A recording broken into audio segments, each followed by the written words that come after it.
Dr. Phosphorus has to have one of the coolest character designs for an obscure Batman villain ever. The LEGO Batman movie did an awesome job at making him in a semi-classic style. So I decided to make my own painted custom of him with some cool features. Hello people of the world, Machine X Minifigs here, showing you how I made Dr. Phosphorus Machine X-verse style. I started out with this molded Ninjago skull piece from the Skull Sorcerer's dungeon. I realized that head goes pretty low on a minifigure torso if it doesn't have an armor piece, so I decided to get a Ninjago ghost head and cut it up a ton until it was just a neck bracket. I then got a classic skeleton torso and a disassembled Star-Lord keychain. I clipped off the leg pegs from the classic torso and separated the keychain legs from the rest of the piece. Following that, I sanded down both ends and glued the torso onto the legs. Once that dried, I realized that he looked quite skinny with just one skeleton torso, so I decided to get another one and sanded it down so much that it became just a rib cage. I then glued the rib cage on top of the first torso, which successfully made him more bulky. After that, I noticed that the area where I combined the bones and pants looked kind of exposed,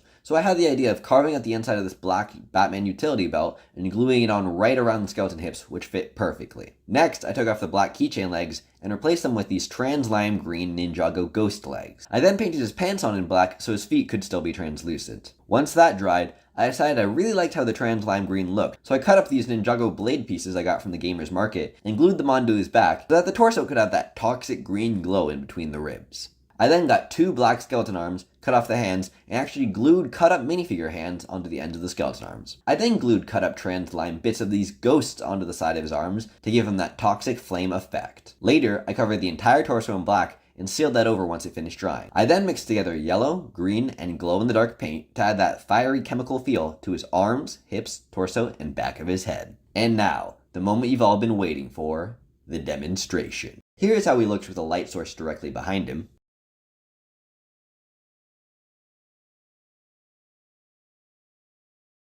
And here's how he looks when I turn off all of the lights.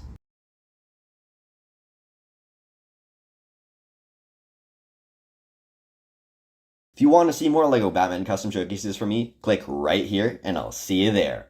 Thanks so much for watching. Machine X Minifigs out. And bye!